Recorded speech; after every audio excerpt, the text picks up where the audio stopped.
it's Rachel here with Senza Tempo Cane Corso, doing a different kind of video today.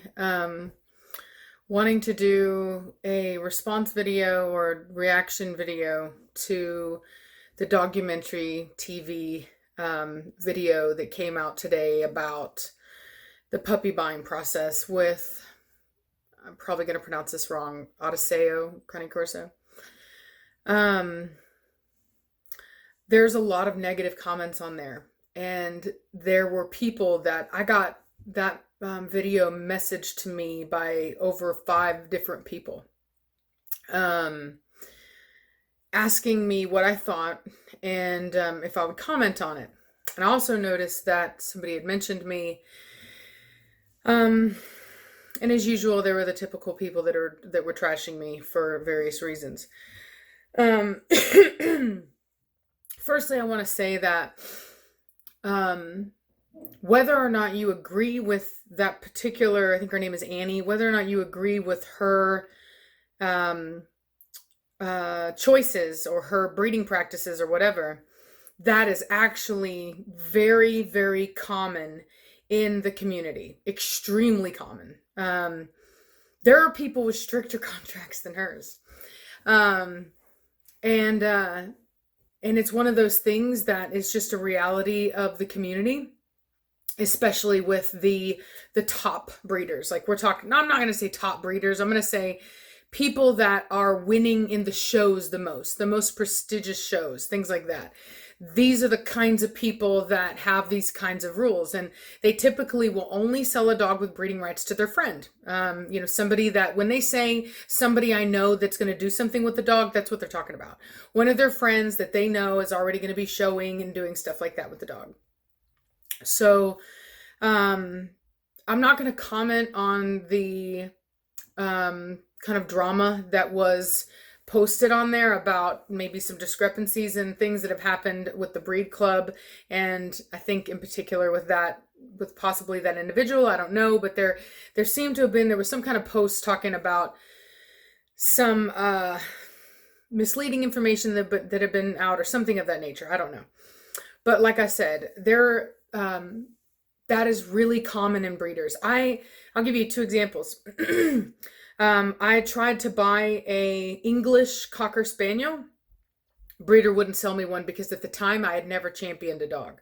She didn't want me having one of her dogs for breeding purposes, mind you, unless I had already championed a dog. Now, I have championed a dog now, and one of the breeds that I really love and that I've always wanted to get into, and I've loved ever since I was a child, was a Saluki.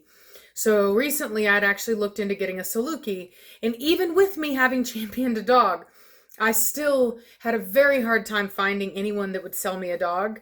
And even as such, I didn't find a dog that I was particularly interested in. Most of them were older or were only pet quality, things like that. So it's just like, for a lot of breeders, it's kind of like this whole thing of, they don't think that you can do it. They think that they can do it and you can't do it. And it's kind of like one of those weird things, like whenever you're trying to get a job, I'm sure many of you know, it's like, in order to get the job, you have to have prior experience to get that job. Like, I remember I wanted to get a job as like a secretary, and every time it always said must have prior experience to be a secretary. And one thing that always went through my mind was, well, who gets them that experience to be a secretary initially? You know what I mean? How do you get that first experience, right? Like, and it's kind of this weird double, like standard, not even, I won't say a double standard, but it's a weird thing where it's kind of like, there's no clear there's no clear answer. And I do believe that there is a balance to not overpopulating a breed and making sure that you only sell the dogs to people who are in it for the right reasons, and being overly protective and kind of like even greedy to the point of like wanting to just keep them all to yourself, and which really limits the gene pool. So I think that there is a balance. Even what she said is that she said, even with all of her lengthy, and I mean, that is, I would never apply, I would never fill out more than a page for an application for a dog, period. I don't care who you are. There's somebody else that's got better dog. Like, no one has that good of dogs. You know what I'm saying? I don't care who you think you are. I don't care how many titles you got. No one's dogs are that good that I'm going to jump through those many hoops to get your dog. And most people won't. And I even wonder if when you do that kind of thing, if you end up with these very submissive kind of people that are willing to jump through all your hoops and do all your stuff, that ends up not being the right kind of person to even have a Cane Corso in the first place. So, don't know. It's just a theory, it's just like an idea that popped in my head.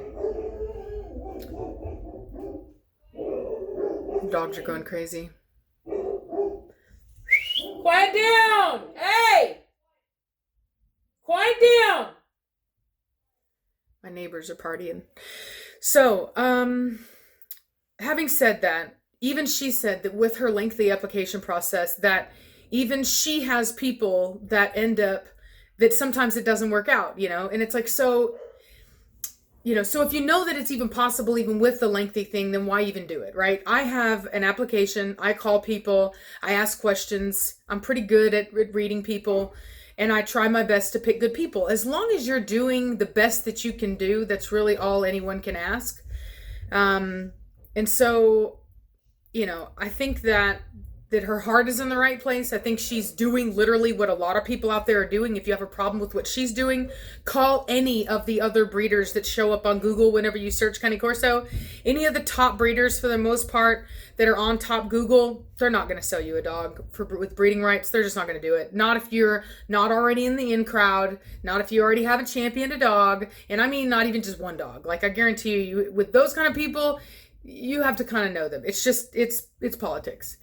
And I don't even try to buy their dogs. I know who I can go to and who I can't. There are certain people that are so, and for lack of a better word, stuck up, that I just don't even mess with them, because I've had them tell me no so many times. And not only just no, but they're real snooty about it, like really rude and condescending. And it's just like, I don't even have the time for it. I'm not going to deal with it. Don't have the time for it. Don't want to. I'll go to somebody that's not stuck up and get my dog, like I did with Preacher. And I got an amazing dog from somebody who was very nice and had legitimate requirements of basically stating, health test the dog, right? Make sure that the dog is healthy. Try to champion the dog, right? No big deal. We did that. We did that for him. We're good. It taught us a lot, and we're on our way to, to even doing that with others of our dogs. So I think that you have to be reasonable. I think there's a balance, but she's not evil. She's not particularly bad. She's just a breeder. She's a typical show breeder. That's what I call a show breeder. Typical show breeder. So you don't have to buy her dogs, as she said. She doesn't even breed very much either, from what it looks like. I'm sure she doesn't have a problem finding homes for her dogs, so she's not hurting by anybody being upset by it. And the one thing that bothered me the most, I think, about it is that so many people were upset about her having opinions, and I get that a lot too. People think I'm a know-it-all and I have all these opinions, but I never hear that kind of stuff on other breeders that are guys. And I really hate to go there with it, but all I can say is you don't see those kinds of comments on the Rough House documentary thing, okay? Everybody just worships the grounds that he walks on over there, and he doesn't health test his dogs. He doesn't do barely anything. In fact, I've even seen if you Google Facebook or go on Facebook, on the Cane Corso breed advisor, you'll see somebody was complaining that they didn't get their papers. So, and that guy's got a great following. So people are allowed to have opinions, and it doesn't, if you don't like it, then go away. Some of us are more knowledgeable than others. Some of us like to read. Some of us like to research studies. And some of us do like to know it all. Doesn't mean we do, but we sure as heck wish we could. And I don't think there's anything wrong with that, personally. So I like to be as knowledgeable as I can about things. So anyway, I just wanted to do my little response to that. Everybody kept asking my opinion on it. And while I wouldn't buy a dog from her, I'm not gonna, there's nothing, she's not doing anything weird. She's not doing anything different than what a lot of other people are doing. So, that's just the way it is. That's what that community's like. And it's not even this breed. It's all of them. They're all like that. All the show breeders are like that. Okay? So have a good night, and I'll talk at you later. Bye.